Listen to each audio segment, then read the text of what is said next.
Welcome back to the True Crime Network. I'm your host and investigator, Samuel. Tonight, we dive into a story that has shaken not just Nigeria, but the international community. It is a tale of power, manipulation, bloodshed, and justice that crosses borders, from the dusty roads of southeastern Nigeria to the icy streets of Finland. At the center of it all stands one man, Simon Ekpa, a Nigerian-born Finnish citizen, who proclaimed himself the Prime Minister of the Biafra Government in exile. But behind the political slogans and fiery broadcasts lies a darker reality: violence, extortion, and a trail of broken lives.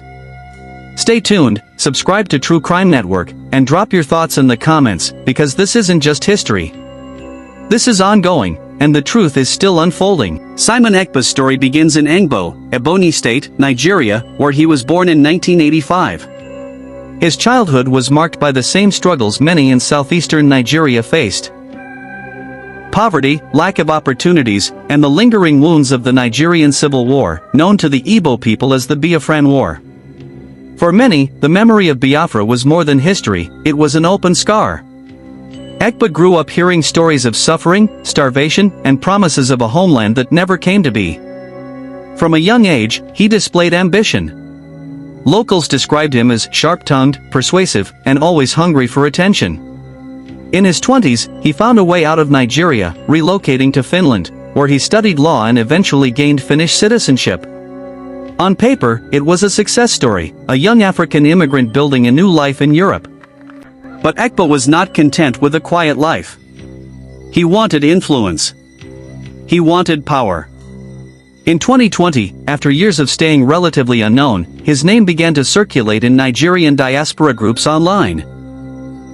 He positioned himself as a defender of the Igbo people, an activist who would speak against corruption in Nigeria, and most importantly, someone who would revive the Biafran independence movement. That movement was not new. The indigenous people of Biafra, IPOB, led by Nnamdi Kanu, had already gained notoriety for organizing protests and demanding secession. But when Kanu was arrested by Nigerian authorities in 2021, a vacuum opened. Ekpa saw an opportunity. From his apartment in Lahti, Finland, he launched live broadcasts on social media, speaking with fiery passion. He condemned the Nigerian government, called for a total shutdown of southeastern Nigeria through his infamous sit-at-home orders, and presented himself as the new leader who would carry the torch of Biafra. People listened. Some admired his boldness, others feared his words. The sit-at-home orders, days when businesses, schools, and transport in Igbo states were forced to shut down, began to paralyze local economies. At first, people complied voluntarily, thinking they were supporting the cause. But soon, violence followed. Gunmen enforcing Ekpa's orders attacked traders, burned vehicles, and killed civilians who dared to defy the shutdown. Back in Finland, Ekpa denied involvement. He claimed he was only giving political direction. But in Nigeria, his voice was interpreted as a command. Families were torn apart, markets were emptied, and streets turned red with blood. For many Nigerians, a question arose: how could a man thousands of kilometers away, in a quiet European country, hold such dangerous power over communities back home? This was the beginning of a darker chapter. And it was here that my work as an investigator began, because behind every broadcast, behind every order, there were victims. And their voices demanded to be heard. Chapter 2: The Shadow of IPOB and the Government in Exile. The indigenous people of Biafra, IPOB, had long been a thorn in the side of the Nigerian government. What began as a political movement demanding the independence of Biafra evolved over time into a network with both political and militant wings. For many Igbo people, IPOB represented hope, a chance to reclaim dignity after decades of marginalization. But for others, it became a source of fear. When Nnamdi Kanu was detained in 2021, the movement fractured. Factions emerged, each claiming to carry the true vision of Biafra. It was during this turbulent period that Simon Ekpa began consolidating power. From Finland, he declared himself the Prime Minister of the Biafra Government in exile, a move that drew both criticism and admiration. Ekpa's claim was bold, almost audacious. He did not merely lead a political faction, he positioned himself as the ultimate authority of a government that existed nowhere physically, yet whose reach extended deep into southeastern Nigeria. Through WhatsApp groups, Facebook broadcasts, and YouTube videos, he issued directives that many interpreted as orders. Business closures, school shutdowns, and public demonstrations. It was not just political messaging. Ekpa's government came with its own set of enforcers, men and women who operated in Nigeria, often masked and often armed. They were tasked with ensuring compliance with Ekpa's directives. For many in the region, defiance came at a steep cost. Markets were torched.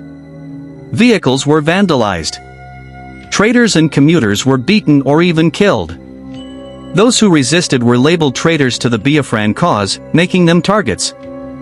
I began to map Ekpa's network as part of my investigation. Despite the geographic distance, his fingerprints were everywhere.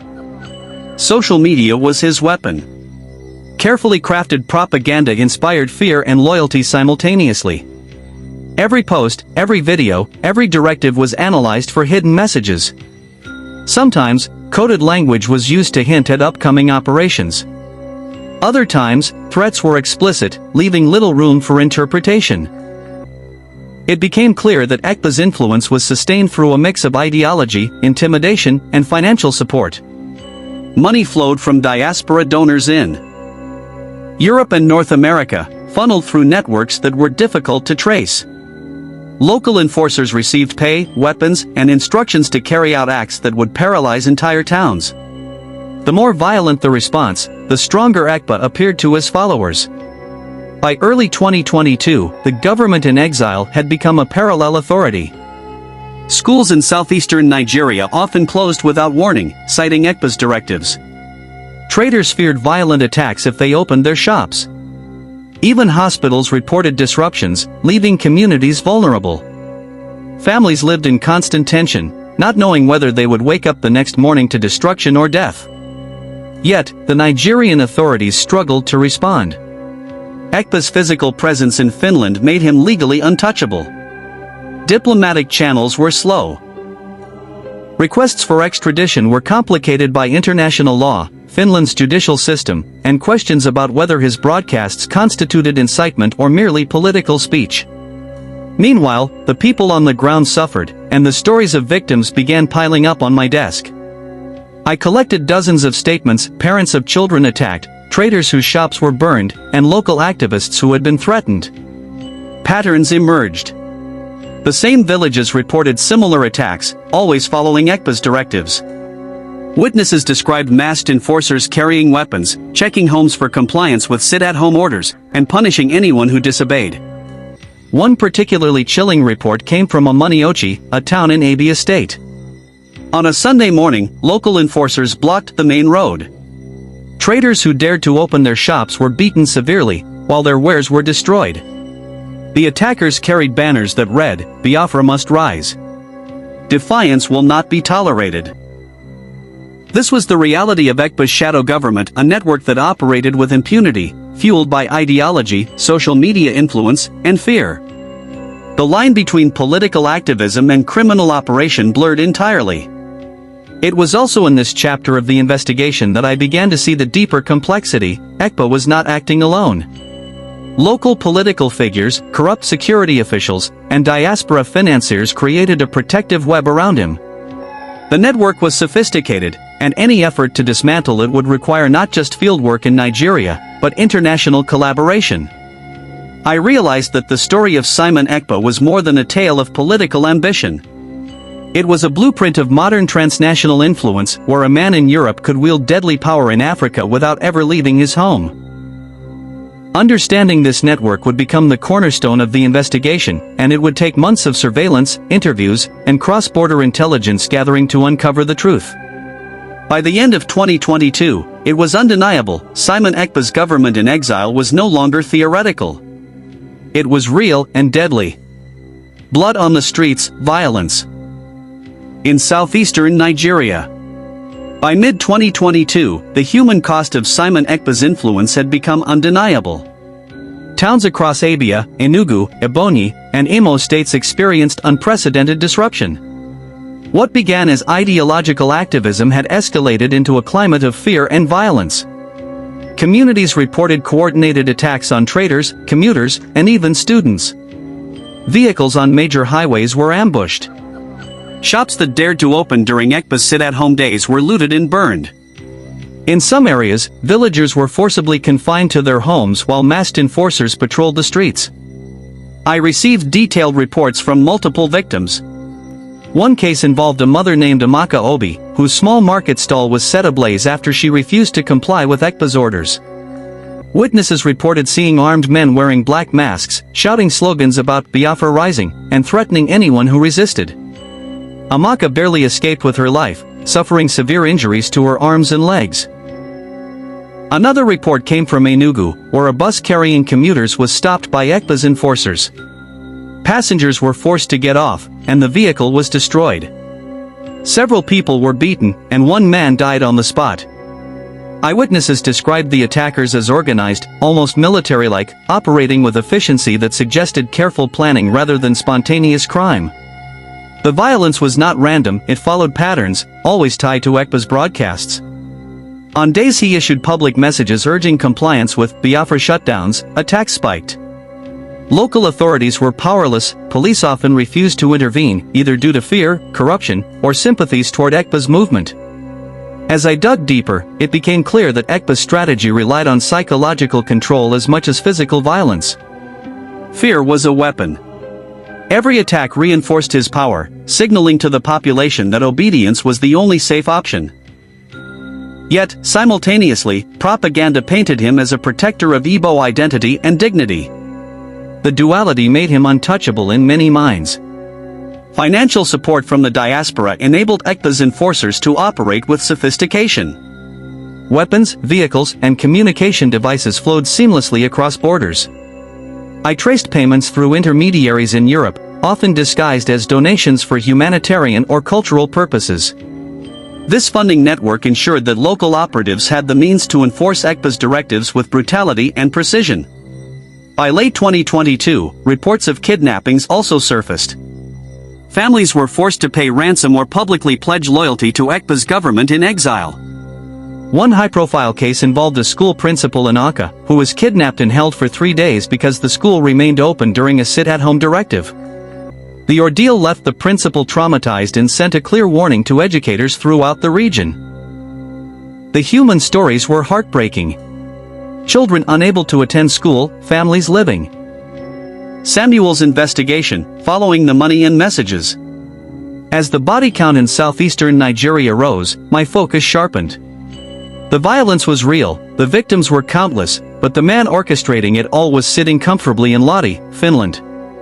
If I was to connect him directly to the bloodshed, I needed evidence, solid, undeniable proof that could withstand both Nigerian and international scrutiny. That meant following two trails, the money and the messages. The digital footprint. Simon Ekpa was a man of the internet. His primary weapon was not a gun or a machete but a camera, a microphone, and a social media account. His fiery broadcasts reached tens of thousands across the diaspora and millions back home. Every sit-at-home directive, every veiled threat, and every provocative message was recorded in digital space. I began cataloging these videos, studying them not as political speeches but as coded instructions. On several occasions, his broadcasts contained seemingly casual phrases like, "They must learn the hard way. No shop should open tomorrow, anyone who defies us will regret it. Biafra will not come through cowards." Within hours or days of these messages, violence would erupt. Traitors were punished, buses ambushed, and entire neighborhoods paralyzed. This pattern could not be ignored. I cross-referenced timestamps of his broadcasts with reported incidents in Nigeria. The alignment was chilling. His words were not abstract rhetoric, they were operational signals. Following the money. The second trail was financial. Rumors swirled about money flowing into Ekpa's network, but I needed to verify it. With the help of contacts in both Europe and Nigeria, I began tracing transactions linked to his supporters. The pattern emerged quickly. 1. Diaspora donations, Nigerians in the US, UK. Canada, and other countries made contributions under the guise of supporting Biafran self-determination. 2. Hidden channels. Funds were sent via money transfer services, cryptocurrency wallets, and even personal bank accounts disguised as family remittances. 3. Local distribution. Once in Nigeria, these funds were funneled to operatives who purchased weapons, motorbikes, and communication tools for enforcing sit-at-home orders. One particularly revealing transaction involved a payment of €8,000 sent from a group in Germany to an account linked to one of Ekpa's close associates in Lagos. Within weeks of that transfer, multiple violent incidents were reported in Imo State.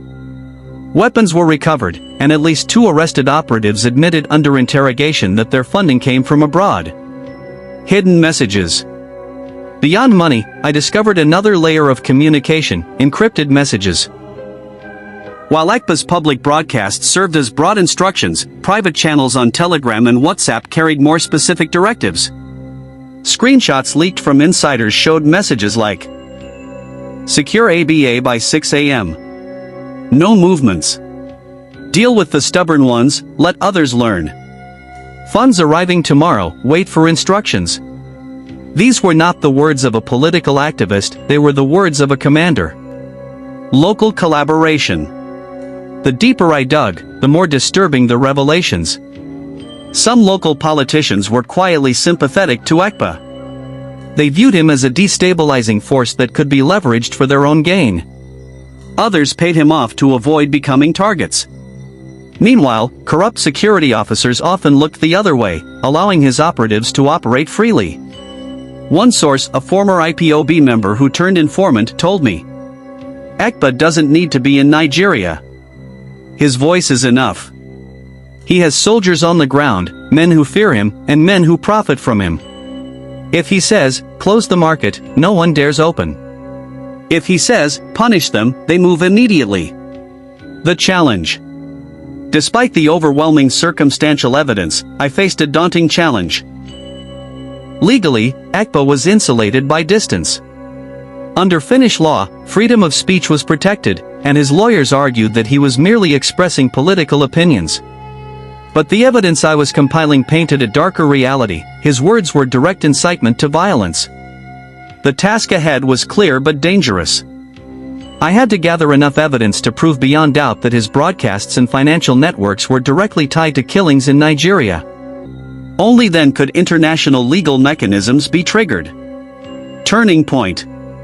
The turning point came in late 2022 when I gained access to a private communication channel used by one of Ekpa's key lieutenants in Nigeria. Through a mixture of luck, persistence, and cooperation from local contacts, I intercepted instructions that directly linked a planned sit-at-home order to a violent attack that occurred in Owerri. This was the first smoking gun, a bridge between Ekpa's words in Finland and blood spilled on Nigerian soil. But exposing it would not be easy. Powerful interests wanted this truth buried. Some feared destabilization. Others profited from the chaos.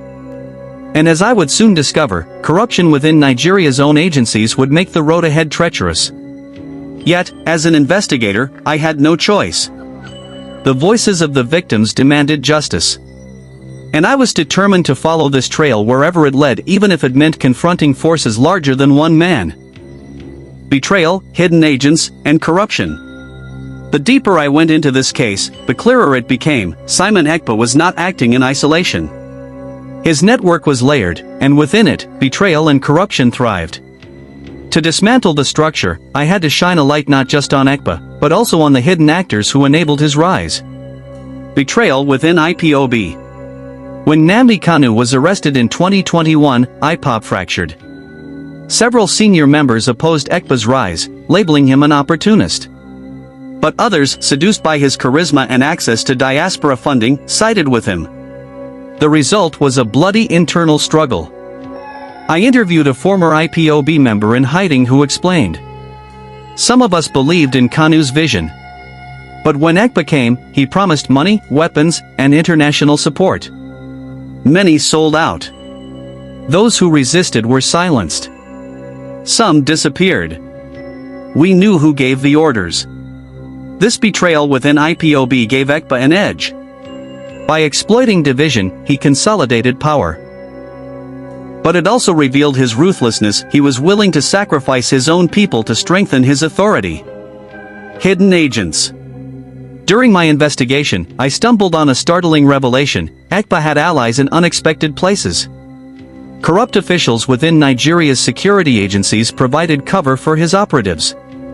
A police officer in Imo State, who spoke under anonymity, admitted that some of his colleagues were complicit. When the enforcers strike, we are told to stand down. Sometimes they even share money with senior officers. If you try to act, you risk your life or your job. Everyone knows this. These hidden agents ensured Ekpa's network remained untouchable. Roadblocks mysteriously vanished when his men were on the move. Arrests were delayed, and case files were lost. For every honest officer trying to protect civilians, there were two others profiting from chaos. Political opportunism. It wasn't just the police. Local politicians quietly used Ekpa's movement as leverage. In some states, governors turned a blind eye, calculating that instability could weaken rivals or justify increased security budgets. Others secretly funneled money to his operatives in exchange for electoral support. One chilling report reached me in late 2022. A prominent politician in Anambra allegedly met with intermediaries loyal to Ekpa, negotiating peace in exchange for campaign favors. Whether the story was fully accurate or not, it highlighted the unholy marriage of politics and violence that plagued the region. The cost of corruption. The cost of these betrayals was paid in blood. Every bribe accepted, every order ignored, and every corrupt deal struck meant more innocent lives lost.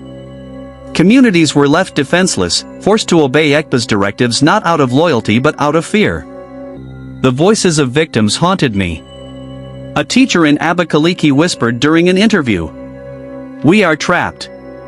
The government cannot protect us. The police take money and disappear. The politicians speak loudly in public. But quietly they benefit from our suffering. Who will save us?" Her words echoed the despair of thousands. Cracks in the network. But corruption also created cracks. Some insiders, disgusted by the violence, began leaking information. One such insider provided me with a series of encrypted chats between Ekpa's lieutenants and local enforcers. In them, financial transactions were discussed openly, alongside orders for targeted intimidation. The betrayal worked both ways. While Ekpa relied on loyalty, fear, and money to maintain control, he also created enemies within his ranks. Those who felt cheated, abandoned, or underpaid became potential informants. This was the weakness I aimed to exploit. Dangerous ground. By exposing these hidden agents, I was walking dangerous ground. The closer I came to linking Ekpa's network with corrupt officials, the more resistance I faced. Phone calls warning me to drop the case became frequent. Anonymous messages threatened my safety. In Nigeria, some of my local contacts went into hiding after their involvement with me was discovered. Still, I pressed on. Because every lie uncovered, every act of corruption exposed, brought me one step closer to holding Ekpa accountable. The bigger picture. It was no longer just about one man. This was about a system where betrayal, hidden agents, and corruption turned a political movement into a machine of terror. Ekpa thrived because the environment allowed him to. Until that system was dismantled, the bloodshed would continue. But fate was about to shift. International eyes were turning toward him, and the safety of his European haven was beginning to crack. Finland, once silent, would soon be forced to act. The arrest in Finland. By early 2023, the situation in southeastern Nigeria had reached a boiling point. Violence linked to Simon Ekpa's sit-at-home orders intensified, international human rights groups began raising alarms, and diaspora donors were coming under scrutiny. The Nigerian government, under growing pressure from its citizens, finally pushed harder through diplomatic channels. The target was clear: get Finland to act. Mounting international pressure. For months, Nigerian officials had petitioned Finland, demanding action against Ekpa. At first, Finnish authorities were cautious. From their perspective, Ekpa was a Finnish citizen exercising free speech. Unless there was concrete proof that his actions directly caused violence, they could not arrest him. But my investigation, combined with testimonies from survivors and leaked communications, began making waves. Journalists in Finland started asking uncomfortable questions. Why was a man living in their country allegedly inciting bloodshed thousands of kilometers away? The pressure grew louder after the European Union received formal complaints from Nigeria, and the United Nations noted concerns about escalating violence in the southeast. Finland, a country known for upholding peace and human rights, could no longer ignore the spotlight. The tipping point. The final push came in February 2023, when Ekpa publicly called for a 5-day sit-at-home order that crippled much of southeastern Nigeria. Reports of killings, kidnappings, and destruction filled the headlines. Victims' families shared heart-wrenching stories. International media picked it up, painting Finland in a negative light for harboring the man behind the chaos. On February 23, 2023, just 2 days before Nigeria's general elections, Finnish police finally acted. The raid. At around 7 a.m., Finnish security forces moved in.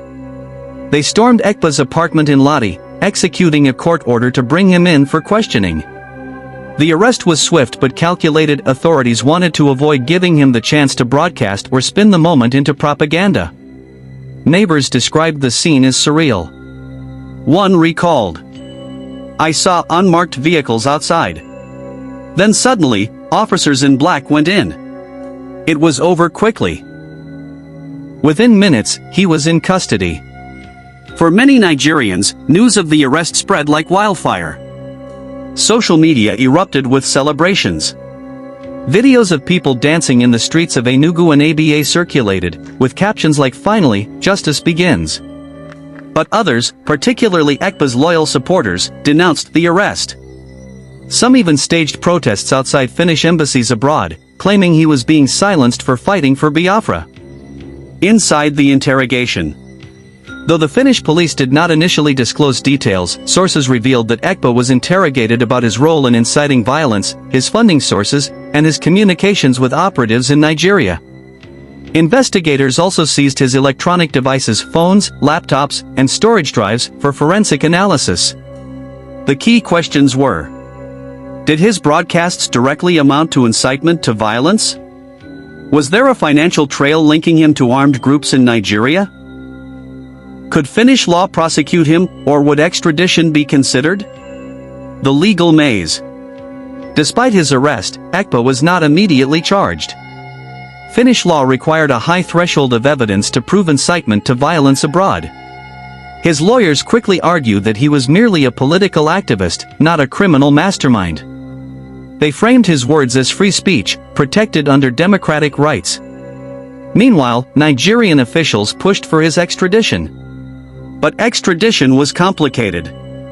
As a Finnish citizen, he could not easily be handed over. International law demanded that if Finland refused extradition, they must prosecute him under their own system. This created a tense diplomatic standoff. Public reaction. Back in Nigeria, reactions were mixed. Victims' families saw the arrest as the first step toward justice. Traders in Aba prayed that violence would finally end. Parents in Enugu hoped their children could return to school safely. But Ekpa's supporters doubled down, claiming his detention was proof that the Biafran struggle was real. And that he was being persecuted. Propaganda videos painted him as a martyr, fueling new waves of anger. My perspective. For me as an investigator, the arrest was a breakthrough. For months, I had followed his trail, collecting evidence, connecting dots, and exposing networks. To see Finnish authorities finally take action was vindication. But it was also just the beginning. Because I knew the fight was far from over. Ekpa was a man who thrived on attention, and even in detention, his influence lingered. His words, recorded and circulated, continued to echo in the minds of his followers. The real test would be whether the international community had the resolve to hold him accountable or whether he would slip through the cracks of legal technicalities and political bargaining. Voices of the victims. Behind every statistic, behind every news headline, were real people whose lives had been shattered by Simon Ekpa's directives. Numbers could never fully capture the pain. To understand the true impact of his actions, I traveled across southeastern Nigeria, meeting survivors, grieving families, and communities living under constant fear. Their stories painted a picture of despair, resilience, and longing for justice. Amaka's scars. In Onitsha, I met Amaka Obi, the market woman whose stall was set ablaze for defying a sit-at-home order.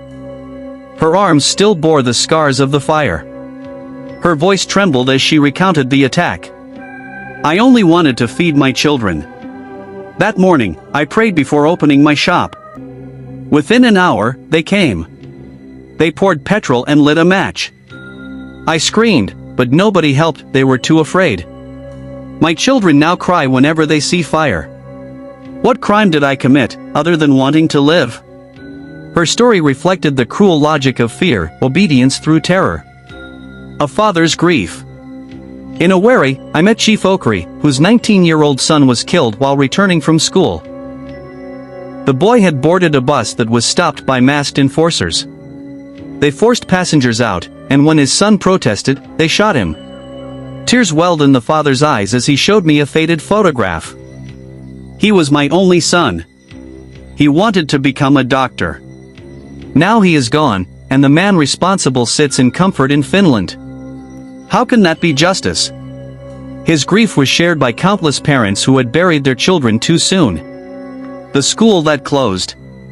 In Abakaliki, I visited a secondary school that had shut its doors indefinitely.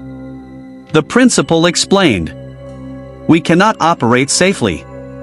Twice, our teachers were attacked. Parents are too afraid to send their children. Education has stopped, and the children are the ones paying the price." Empty classrooms, broken desks, and abandoned chalkboards stood as silent witnesses to the destruction of hope. Generations of children were being robbed of their future in the name of a struggle they did not understand. Traitors of ABA. ABA, the commercial heartbeat of the Southeast, had been brought to its knees. Traders told me how they lost millions in goods and revenue. One man, Chaikyud, said, "We used to trade with people from all over Nigeria. Now no one comes. Our city is like a ghost town. On sit-at-home days, you don't hear the sound of engines, only fear." Is this freedom? No, it is slavery. His frustration was palpable. For many, the so-called fight for liberation had become a prison. The silence of the streets. During one sit-at-home day in Enugu, I walked through streets that should have been bustling with life. Shops were shuttered. Roads were empty. Even churches had closed their doors. The silence was deafening, broken only by the occasional roar of motorbikes carrying armed enforcers. Residents whispered from behind locked doors. A woman peered out of a window and said softly, "We are prisoners in our own land. We fear both the government and the men who claim to fight for us." Where do we run? Trauma that lingers. The psychological scars ran deep. Families lived with constant anxiety. Children developed nightmares. Survivors spoke of sleepless nights, haunted by memories of gunfire and flames. Entire communities carried invisible wounds that would take generations to heal. Why their voices matter? These voices mattered because they exposed the reality behind the rhetoric. Ekpa claimed he was fighting for freedom and dignity, but the people living under his directives experienced only fear and destruction. His supporters abroad saw slogans and ideals, those at home saw blood and ashes. As an investigator, amplifying these voices was as important as exposing the financial networks or digital messages. Because justice was not just about prosecuting one man, it was about restoring dignity to the victims. Their testimonies became the backbone of my case file, evidence that could not be dismissed. They proved beyond doubt that Ekpa's words had consequences, and those consequences were measured in human lives. A haunting truth. As I left each community, I carried their stories with me. But one truth haunted me most: even if Ekpa were to face justice, the scars he left behind would never fully heal.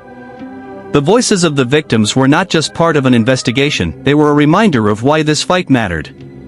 The courtroom battles. The arrest of Simon Ekpa in Finland was not the end of the story, it was the beginning of a new war, one fought not with guns or broadcasts, but with legal arguments, evidence, and political pressure.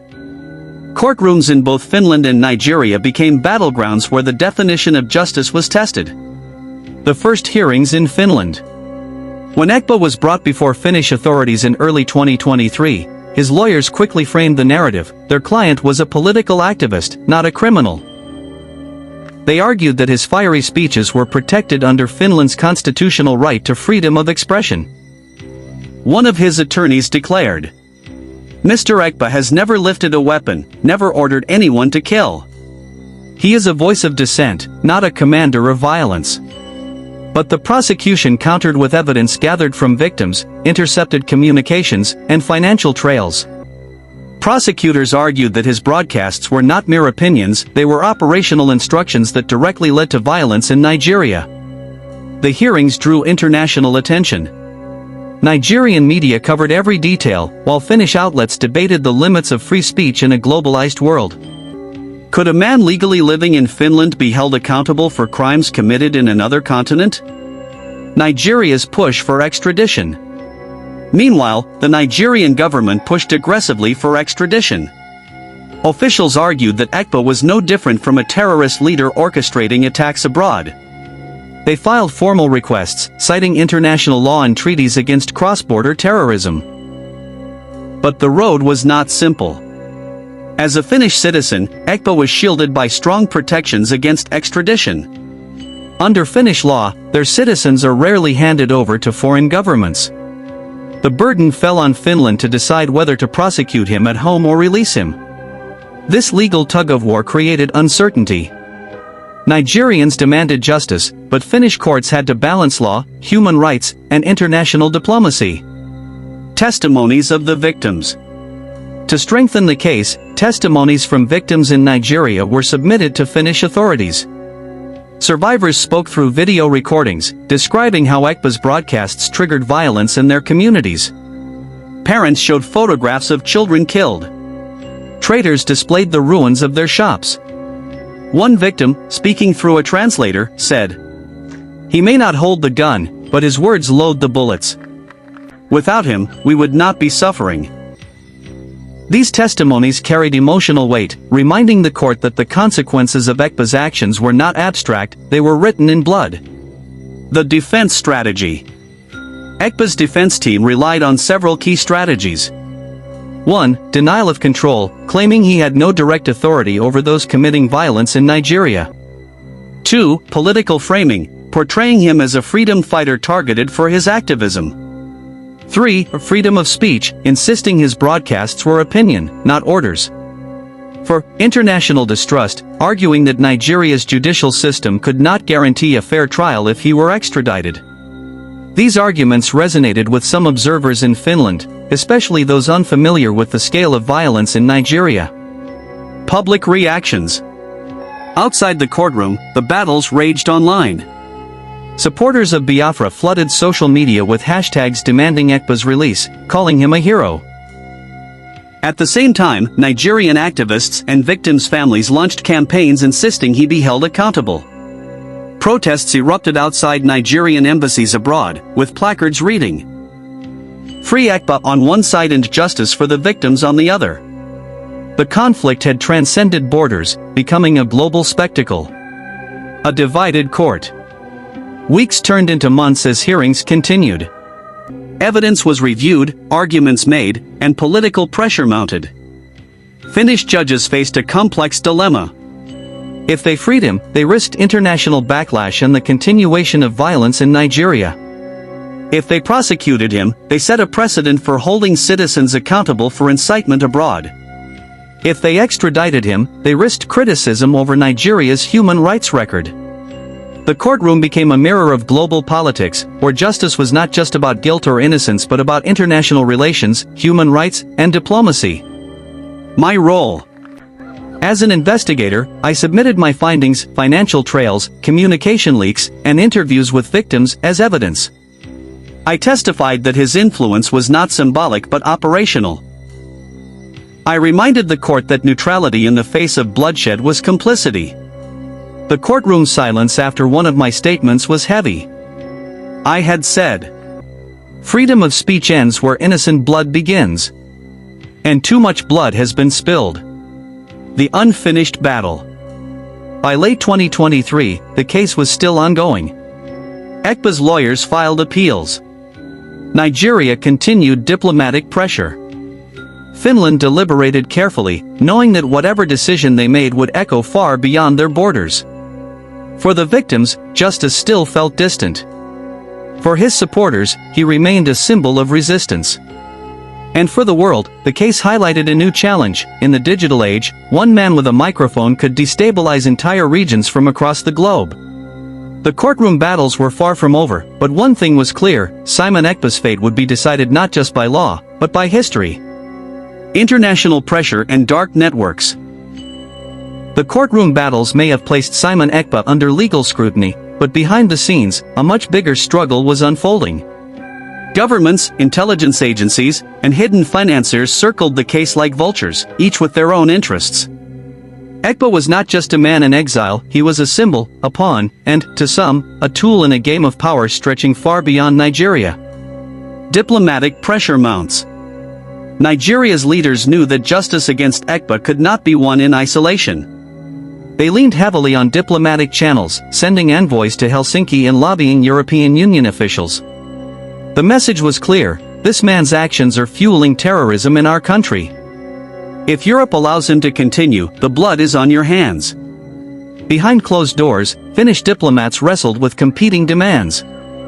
On one side, they valued their relationship with Nigeria, a key trade partner and regional powerhouse.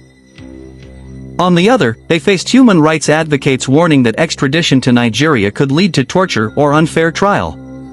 The EU watched closely, aware that the outcome could set a precedent for how Europe deals with exiled agitators across the world.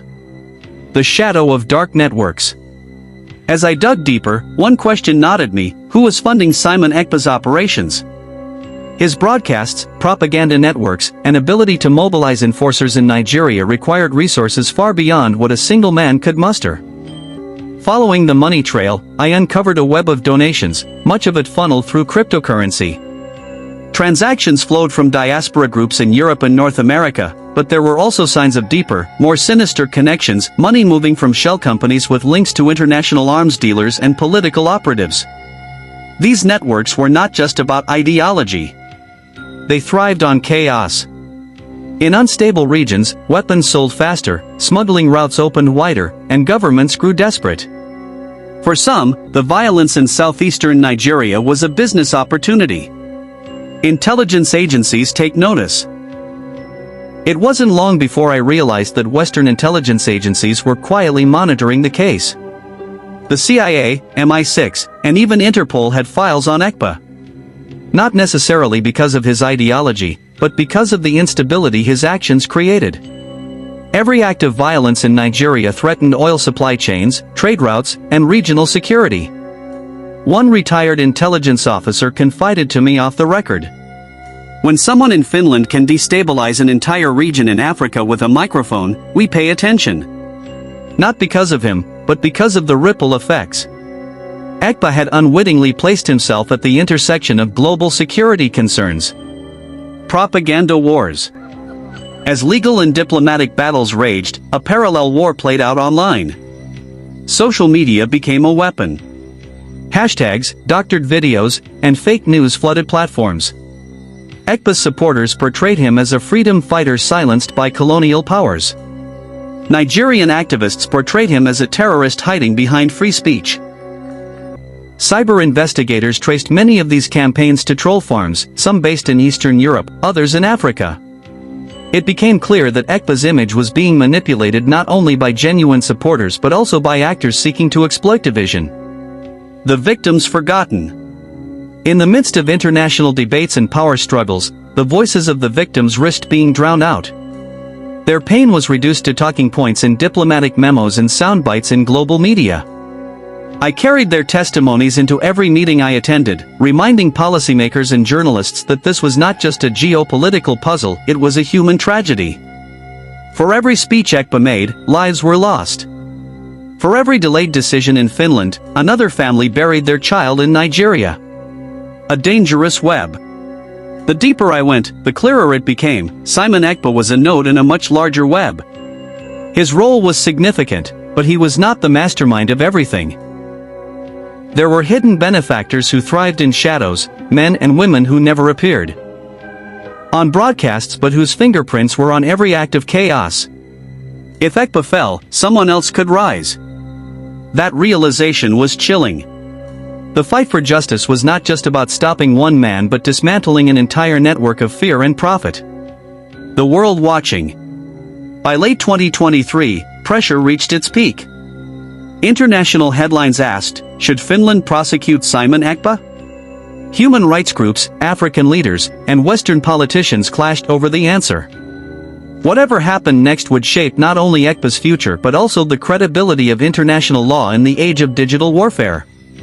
And in the middle of it all, I stood as an investigator, carrying the weight of victims' stories, tracing the money trails, and trying to untangle a web that stretched from Nigerian villages to European boardrooms. The world was watching. But justice, as always, remained uncertain. Conclusion: the unfinished story. When I first began investigating Simon Ekpa, I thought it would be a straightforward case, a man broadcasting chaos from afar, the law catching up to him, and justice being served. But the deeper I went, the more I realized this was not a simple story of guilt and punishment. It was a maze where politics, power, and pain twisted every path. The man behind the curtain. Ekpa presented himself as a leader, a liberator, a voice for the voiceless. But the evidence told a darker story. His words were not just slogans, they were orders that fueled fires, emptied streets, and silenced lives. He became both a symbol and a weapon, used by networks far larger than himself. Yet, even as courts deliberated and governments argued, he remained defiant. In interviews, he smiled, dismissed the bloodshed, and claimed history would vindicate him. To his followers, he was untouchable, a hero in exile. To his victims, he was a shadow of death. The cost of silence.